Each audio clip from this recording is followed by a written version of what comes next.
Hello दोस्तों, welcome back guys to my YouTube channel Magdik official. सभी का स्वागत करता हूं आपके अपने मैगडिक ऑफिशियल यूट्यूब चैनल में। फ्रेंड्स, आज मैं बताने वाला हूं कि क्या ये चल क्या रहा है पूरे डिजिटल इंडिया में, डिजिटल प्लेटफॉर्म पे ये चल क्या रहा है। कभी कोई ऐप बैन हो जा रहा है, कभी कोई ऐप आ जा रहा है। तो मैं आज इसी सब से रिलेटेड बात करने वाला हूँ। बहुत ही ट्रस्टेड इंडियन ऐप के बैन होने की न्यूज़ आ रही है कि कुछ समय के लिए बैन हो गया था पेटीएम आप सभी लोग यूज़ करते होंगे। ये एक इंडियन पेमेंट ऐप है। बहुत सी फेक न्यूज़ भी ऐसी फैल रही हैं कि पेटीएम जो है वो चाइनीज़ संगठनों के साथ मिला हुआ है। जो पेटीएम जो डेटा हैक कर रहा है, पेटीएम ऐसा माना जा रहा है, ऐसे कहा जा रहा है, ऐसे फेक न्यूज़ है कि पेटीएम क्या कर रहा है कि जो पर्सनल डेटा है उसको हैक करके वो चाइनीज़ कंपनी को सेल कर रहा है। बट मैं बताऊंगा ये सब एकदम आप गलत सुन रहे हैं, गलत देख रहे हैं। अगर आप ऐसी कहीं भी न्यूज़ आपके सामने आ रही है, चाहे वो आप व्हाट्सएप हो, फेसबुक हो या ट्विटर, इंस्टाग्राम, कहीं भी अगर सोशल नेटवर्किंग साइट्स को आप यूज़ कर रहे हैं, सोशल मीडिया से आप जुड़े हुए हैं, जाहिर सी बात है आप जुड़े होंगे, तो मैं आपसे एक ये रिक्वेस्ट करता हूँ, इन सभी न्यूज़ को आप फैलने से रोकें।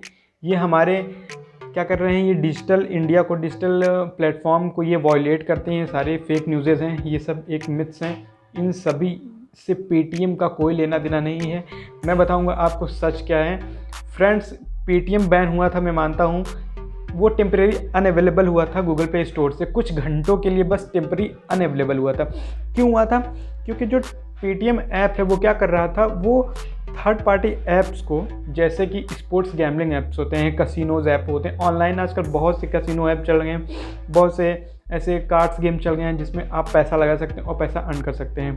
ठीक है, जस्ट लाइक जो हम लोग ऐसे नॉर्मल गैम्बलिंग करते हैं। ठीक, तो अब धीरे धीरे सारी चीज़ें ऑनलाइन पुटअप हो रही हैं।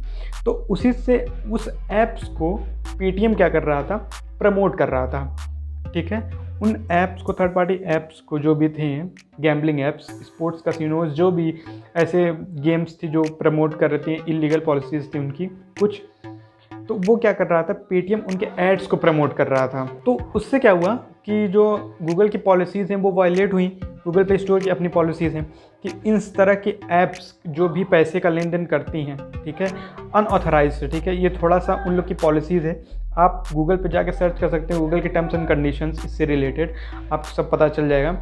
तो इसीलिए उस पर्टिकुलर पीरियड ऑफ आवर्स के लिए पेटीएम को बैन कर दिया गया था। अब क्या हुआ, इससे इतनी फेक न्यूज़ फैल गई कि चाइनीज़ ऐप है और उससे कुछ रिलेशन है, पेटीएम में मिला हुआ है, लेकिन नहीं, ऐसा कुछ नहीं है। जबकि पेटीएम के और भी ऐप्स हैं जो पेटीएम के अंदर आते हैं, जैसे पेटीएम मनी हो गया, पेटीएम मॉल हो गया, दोनों ऐप्स अफेक्टेड नहीं हुए थे। ये लोग कोई भी बैन नहीं हुए थे, ना ही ये गूगल प्ले स्टोर की पॉलिसीज़ को वॉयलेट कर रहे थे और ना ही ये बैन हुए थे। अब देखिए इससे इफेक्ट क्या हुआ, इससे कौन कौन लोग इफेक्ट हुए। पेटीएम बैन होने से पहली बात तो जो न्यू यूज़र्स हैं वो लोग उस पर्टिकुलर टाइम के लिए आप पेटीएम यूज़ नहीं कर सकते थे।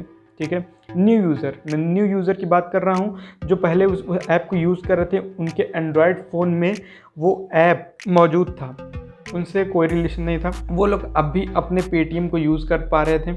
और बहुत से लोगों को तो पता भी नहीं चला होगा कि पेटीएम बैन हुआ है।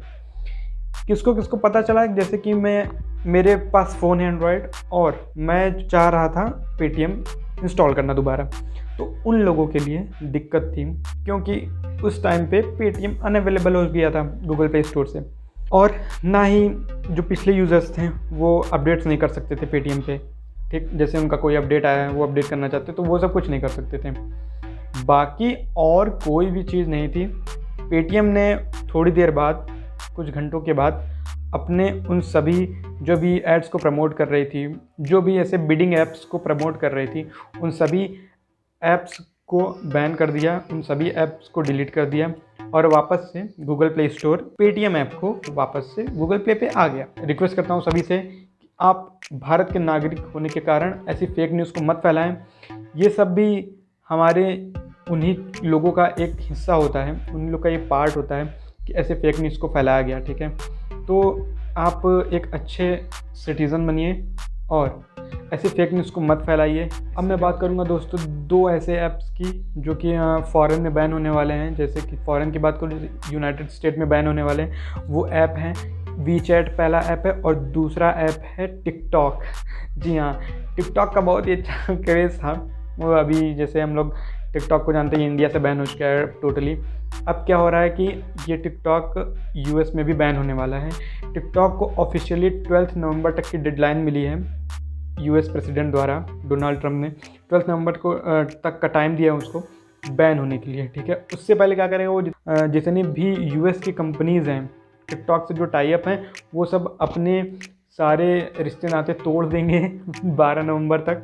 ठीक है, उसके बाद एक और ऐप है वीचैट। वीचैट भी क्या हो रहा है कि वो भी ऐसी चाइनीज़ ऐप है वो भी, तो वो क्या कर रहा है फॉरेन पॉलिसीज़ को वायलेट कर रहा है। तो वीचैट और टिकटॉक दोनों बैन होने वाले हैं। वीचैट में भी संडे तक बैन हो जाए। क्यों हो जाएगा? क्योंकि ऐसा पाया गया है, ऐसा मानना है यूएस प्रेसिडेंट का कि जो टिकटॉक है वो क्या कर रहा है, जो फॉरेन पॉलिसी हैं उसको वायलेट कर रहा है। दूसरी चीज़, जो यूज़र्स के डेटा हैं उसको हैक कर रहा है। और वो सब कौन यूज़ कर रहा है? वो जो वहाँ की चाइना की कम्युनिस्ट पार्टी हैं वो सब उसको यूज़ कर रहे हैं अपने खुद के वेलफेयर के लिए। ठीक है, खुद के वंस यूज़ के लिए, खुद के प्रॉफिट के लिए वो डेटा यूज़ कर रहे हैं। तो ऐसा पाया गया है।